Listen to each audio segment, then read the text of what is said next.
చెప్పులు రాజు రాజు యాదవ్ భద్రాదంటే మరి రాజు యాదవ్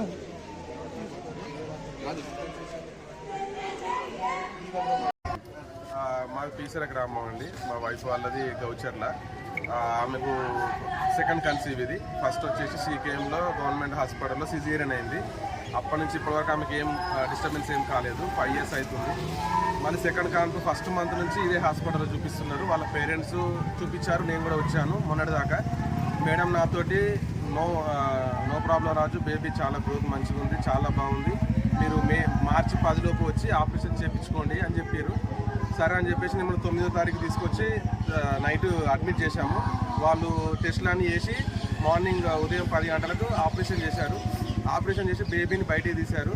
బేబీని బయటికి తీసిన తర్వాత నన్ను లోపలికి పిలిచి, మీరు అప్పుడు సీకేఎంలో చేసుకున్న ఆపరేషన్ కొంచెం అది ఎఫెక్ట్ అవుతుంది, ఆ పేగులన్నీ మాకు దొరకట్లేదు, కరెక్ట్ దొరకట్లేదు పేగులు అంటే, మేడం మీరు ఏదైనా చేసిన భార్యను బతికించండి, మంచిగా చూడండి అంటే, సరే రాజు ఓకే ఏం పర్లేదని చెప్పారు. మళ్ళీ ఆమెను తీసుకొచ్చి జనరల్ వార్డులో వేసిన తర్వాత 11 గంటల నుంచి 2 గంటల వరకు ఎటువంటి ప్రాబ్లం లేదు. 2 గంటల ప్రాంతంలో సుమారుగా మేము మా బామ్మార్ది బయటికి పోతే మాకు ఫోన్ చేసి ఇట్లా బ్లడ్ కావాలని చెప్పేసి సడన్గా వస్తే ఇక హాస్పిటల్ మొత్తము ఇట్లా మా కళ్ళలో మా అందరూ స్టాఫ్ అందరు కలిసి మొత్తం ఆగమాగం చేస్తున్నారు. ఇదేంది ఇట్లా చేస్తున్నారని మేము ఆలోచించే లోపే 8 బాటిల్ కావాలి, 10 బాటిల్ కావాలని చెప్పేసి ఒకటేసారి ఆర్డర్ ఇచ్చారు. ఇంత ఒక మనిషికి ఇంత మోతాదులో రక్తం ఎందుకని మేము కూడా ఆలోచించాము. కానీ మా భార్య నాకు నా పార్యపాలన ముఖ్యం కాబట్టి నేను డబ్బుల గురించి కానీ దేని గురించి ఆలోచించకుండా బ్యాక్ టు బ్యాక్ వాళ్ళు అడిగిన రక్తం ఇస్తూనే ఉన్నాను. ఆల్మోస్ట్ ఒక FTT ప్లస్ బ్లడ్ మొత్తం అన్నీ కలిపి ఒక 15 మోతాదులో ఇచ్చిన తర్వాత మేడము ఆపరేషన్ థియేటర్లో ఉండి వేరే ఒక సబార్డినేట్ తోటి నాకు ఫోన్ చేపించి, రాజు ఈమె సిచ్యువేషన్ ఇంకా చాలా సివియర్గా ఉంది, ఒకవేళ కనుక ఇప్పుడు గర్భసంచి తీసేయకపోతే ఈమె ప్రాణానికే ప్రధానమతం వస్తే, ఓకే మేడం ఇట్లా నాకు ఒక బాబు ఒక పాప ఫ్యామిలీ సెట్ అయిపోయింది, ఫ్యామిలీ ప్లానింగ్ చేసే గర్భసంచి తీసేయండి అని చెప్పాను. ఒక నో అబ్జెక్షన్ మీద సైన్ పెట్టించుకున్నారు. సరే పెట్టేస్తాను, నాకేం ప్రాబ్లం లేదని చెప్పేసి పెట్టాను. మళ్ళీ ఒక 1/2 hour 45 minutes టైం తర్వాత ఆ సార్ వచ్చేసి, రాజు అంతా అయిపోయింది, క్లీన్ చేశాము, నీట్గా చేశాము, అంతా అయిపోయింది అని చెప్పి ఆ అమ్మాయిని బయటికి తీసుకొచ్చి మళ్ళీ నార్మల్ వార్డులో వేసి మళ్ళీ ఏదో ఆమెకు ఎక్విప్మెంట్స్ అన్నీ చేశారు. మళ్ళీ నన్ను మా అమ్మను అర్ధగంట తర్వాత లోపలికి పిలిచి, మాకేం అర్థమవుతలేదు, అసలు ఆమెకు మొస ఎందుకు వస్తుందో మాకు అర్థమవుతలేదు, అమ్మాయికి మొస వస్తుంది, శ్వాస సరిగా ఆడట్లేదు, మేము ఒక పైప్ పెట్టాము ఇప్పుడు దాన్ని చూద్దాము అన్నారు. అయితే నేను అన్నాను మరి ఏం చేద్దాం మేడం, ఫర్దర్గా ఏం చేద్దామంటే మ్యాక్స్ కేర్ హాస్పిటల్లో తీసుకుపోరు, మ్యాక్స్ కేర్లో అడ్వాన్స్ ఎక్విప్మెంట్స్ ఉంటాయి, అందులో మీరు చేయించుకోవచ్చు అని చెప్పారు.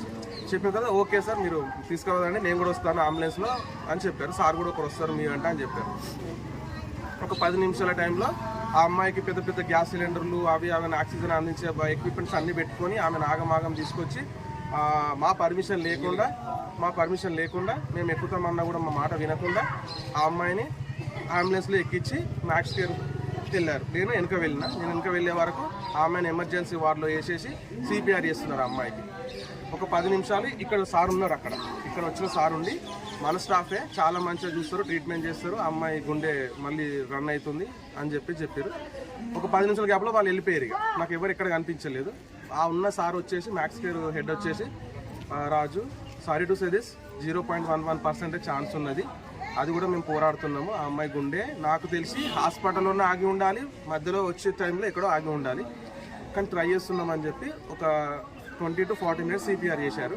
CPR చేసేసి హోప్లెస్ అని చెప్పారు. హోప్లెస్ అయిపోయింది, ఆ అమ్మాయి గుండె రికవరీ కాదని చెప్పేసి ఉన్న ఎక్విప్మెంట్స్ అన్ని రిమూవ్ చేశారు, బాడీ అక్కడ పెట్టేసి చేశారు. ఇంతలో మా విలేజ్ వాళ్ళు వచ్చి నాకు సపోర్ట్గా మాట్లాడి బాడీ ఇక్కడే ఉంచండి, మేము అక్కడే హాస్పిటల్కి వెళ్ళి మేము మాట్లాడుకుంటాము వాళ్ళతో అనేవరకు, మేము ఎంటర్ ఇచ్చే వరకే మరి పోలీసులు ఇక్కడికి ఎందుకు వచ్చారు, మరి ఇక్కడ ఎందుకున్నారు, వాళ్ళ తప్పు ఏం లేనప్పుడు మరి ఇక్కడికి పోలీసులు ఎందుకు పిలిపించుకున్నారు మాకు తెలియదు. పోలీస్ సిబ్బందిని ఆల్రెడీ 70% మంది మహిళలు ఉంటారు, 30 మంది మాత్రమే మగవాళ్ళు ఉంటారు.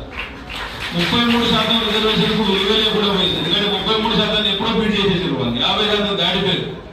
నేను ఆఖరకు 2017లో ఒకసారి మల్లారెడ్డి మెడికల్ కాలేజ్లో క్లాస్ తీసుకోవడానికి పోయాను. ఆ క్లాస్ చూసి గర్వుడు ఉన్నారు. మన దగ్గర ఇంకా బాల్య వివాహాలు ఇంకా జరుగుతుంది. వాటిని పూర్తి స్థాయిలో పెట్టాల్సిన బాధ్యత ఒకవైపు ICDS సిబ్బందికి, ఇంకోవైపు చైల్డ్ వెల్ఫేర్ డిపార్ట్మెంట్ వారికి ఉన్నది. 18 సంవత్సరాలు నిండని ఏ అమ్మాయి కూడా, పరిణతి చెందని మానసిక పరిపక్వత లేని అమ్మాయి పెళ్లి చేసుకుంటే ఆ కుటుంబానికి కూడా ఇబ్బంది, అమ్మాయికి కూడా ఇబ్బంది. కాబట్టి ఈ బాల్య వివాహాలను అరికట్టడంలో పోలీసు వ్యవస్థతో పాటు సమాజంలో ఒక మార్పు రావాలి. అమ్మాయిలు పెళ్లి చేయాలి, అమ్మాయి అవుతున్నాయి కాబట్టి ఇప్పుడు అరికట్టాల్సిన అవసరం ఎంతైనా ఉన్నది. అట్లనే అమ్మాయిల మీద అఘాయిత్యాలు కూడా చాలా వరకు తగ్గి దానికి భయపడి సమాజంలో చాలా మంది భయపడి ఈ అఘాయిత్యాలకు పాల్పడడానికి ఇబ్బందిగా పాక్షికం అమల్లో కలెక్టర్ గారి బాధ్యత కూడా ఉంటుంది. కాబట్టి తప్పకుండా దాన్ని పకడ్బందీగా అమలు చేయాలని వారిని కోరుతూ, మీరు ఆర్థికంగా ఎదగాలి, మీరు మీ కాళ్ళ మీద నిలబడాలంటే మీరందరూ వ్యాపారవేత్తలుగా ఎదగాలి. లాభసాటి బిజినెస్ మీద ఒకసారి ఆలోచన చేయండి. పేపర్ ప్లేట్ తయారు చేస్తే దాని మీద ప్లాస్టిక్ లామినేషన్ చేస్తున్నాం. ప్లాస్టిక్ దాని మీద పైన కవర్ వేస్తే మనం వేడివేడి అన్నం దాని మీద పడితే అది ఆ వేడివేడి అన్నానికి ప్లాస్టిక్ రియాక్ట్ అయ్యి మన కడుపులోకి పోతే రకరకాల రోగాలు, క్యాన్సర్ మన చుట్టుపక్కల ఫారెస్ట్ ఏరియాస్ లో దొరుకుతాయి. ఆ ప్లాస్టిక్ లామినేషన్ బదులు మోదలాకులో లామినేషన్ మన చెన్నూరు మండలం చెన్నూరు నియోజకవర్గం భీమారం దగ్గర గొప్పగా చేస్తున్నారు. చాలా మంది సెల్ఫ్ హెల్ప్ గ్రూప్స్ వాళ్ళకి వెళ్ళి అక్కడ ట్రయల్ రన్ కూడా చూపించారు. వాళ్ళకు అక్కడ ముందు మీకు చేరుడు వాదోడుగానే ఉంటుంది.